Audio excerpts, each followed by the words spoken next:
Today we are going to be going through the process of taking a bed like you see here in the garden and adding in some hoops and then also adding in some row cover so that we can get our spring crops in a little bit earlier, keep the wind away from them, keep them shaded a little bit deeper into the spring, and also keep some of those early spring insects out. Let's go ahead and get started. The first thing that we have here is in the garden, we have leaf mold compost or leaf compost that we have in our beds. Now these are 4 foot by 10 to 12 feet. Some of them are a little bit longer, some are a little bit shorter. And then on the edges and the pathways, we have wood chips. And we're gonna be working with that here in a second, but we also have some 9-gauge steel wire. And all we're gonna do is we have it cut. I think these are in 60-inch pieces, but you're gonna wanna make sure you have them cut, and I can go through back and look, but you wanna make sure you have them cut for the length of your bed width, and then we're just gonna add them in and stick them in a good few inches. Now these aren't going to be snow proof, so if you think you're gonna have a lot of snow, they will compress down. But here in zone 7B in Virginia, we don't have too much snow, and even if we did, I could come out and brush it off. But I am gonna put these in evenly, about 4 foot spacing on these.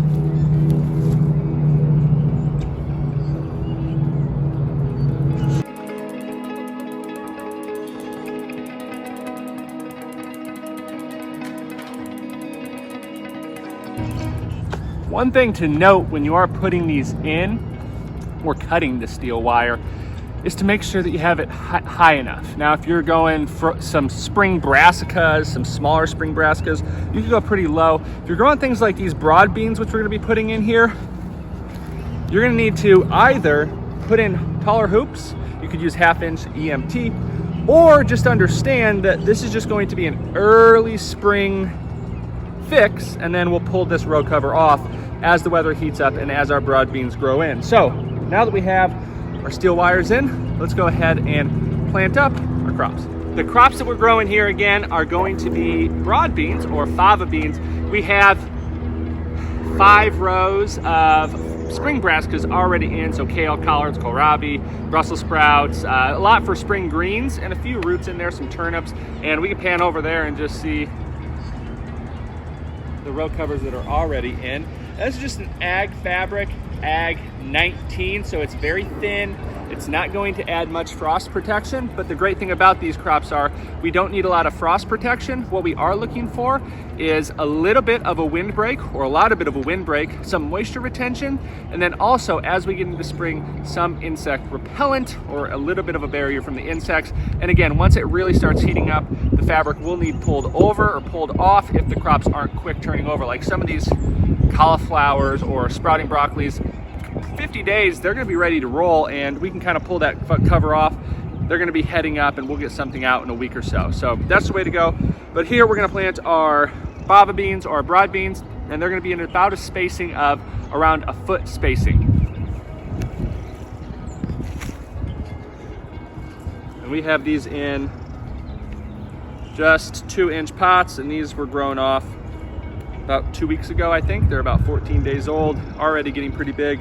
This row cover is not gonna be on too long. What it's gonna do is help to get these plants established, add a little bit of shade here in the beginning, a little bit of warmth, and keep the wind off of them at night, which is a big thing. So we're gonna go through and plant these out.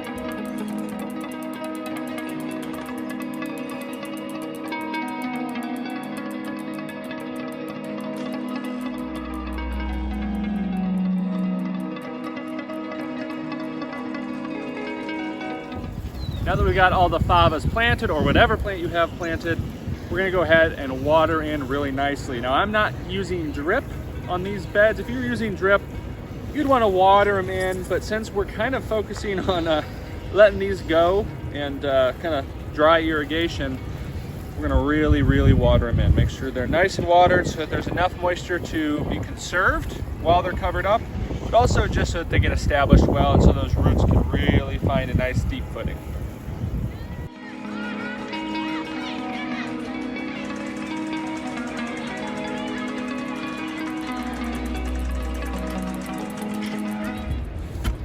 Now that we have everything watered in nicely, we're gonna go ahead and pull back on the mulch that's in the pathways right up against our beds. Now you can do a lot of things. This is a little bit more labor intensive than say using things like sandbags, which I do use here on the farm, using bricks, using rocks, using stones, using weights, whatever you wanna use. But here's what I have found. In early spring, it gets pretty windy here in Virginia, and I do not like chasing row cover or tarps or anything across into my neighbor's yard. I don't enjoy it.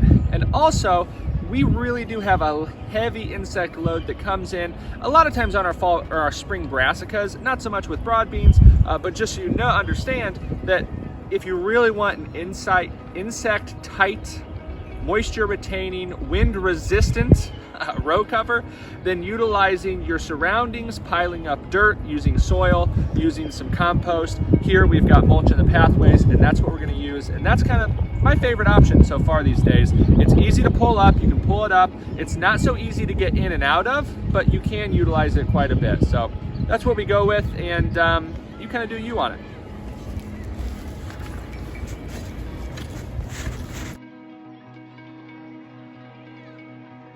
So now we have the mulch pulled back, took just a minute or two, and we've got our row cover. This is AG or AG 19 row cover fabric. If you have two people doing this, it does make the job go easier, but one person can do it pretty easily. So we just pull it here, and I'm using bricks on the sides, and these are cut into 16-foot sections. Buy a big row, stuff's cheap. You get a better deal if you buy a lot. So this was a 100-foot row, a 100-foot long piece of it. I should have bought more, but I cut that into 6 16-ish feet sections. So I'm gonna find my middle, lay it down. I like to have a couple bricks that I position here down into that gully. Make sure we're even. And then I start from one side. So actually, come up here and get both ends done, just to keep it nice and taut. This was a bit of a longer piece. This was the last one in that row I got, but that's all right. Add this right here, put that brick down, and then we're gonna pull it tight on both ends.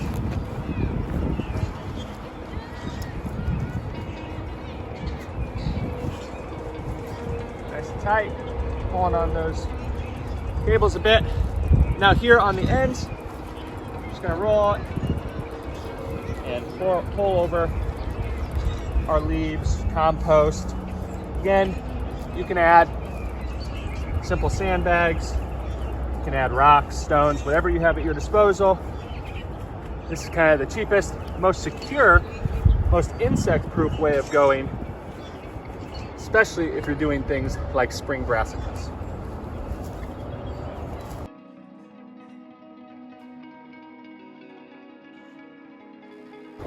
And then come and do the other side.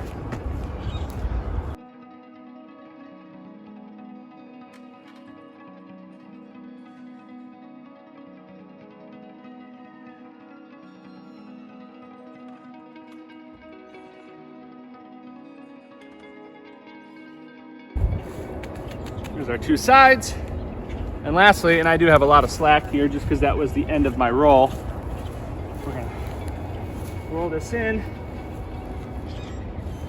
And the wonderful thing about doing it this way is if you are doing it and uncovering it and opening it up using bricks, you do get a lot of tears. And you can get tears and snags with using the mulch.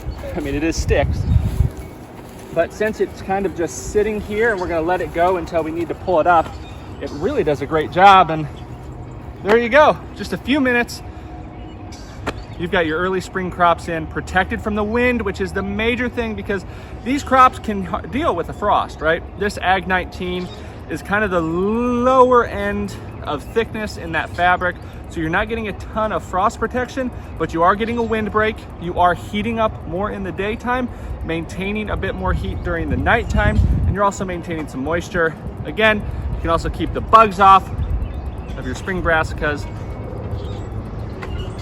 It just makes things nice. So hopefully this was helpful. We can go pan around and show you the different ones that we do have. We've got our spring brassicas, we've got our collard greens, which are landrace that we've been growing. We've got kale, landrace, we've got some different Brussels sprouts for spring greens. Oh, we've got kohlrabi, turnips, just different things that we've started in flats. Got them under these row covers, did the exact same thing I did with those fava beans, and now they're good to go. We do have some other things that are more cold hardy or wouldn't want to get that more warmth. So we've got spinach. You don't want to get that underneath there too much, starts to bolt on you. Got oats and rye, cover crops that we're actually growing for grain this year in a small scale, using this grain here to grow out in the field more so come fall time. But yeah, so there you go. That's how we do it. Hopefully you found this helpful. We'll see you in another video. Post, picture, something very soon. We'll see you guys.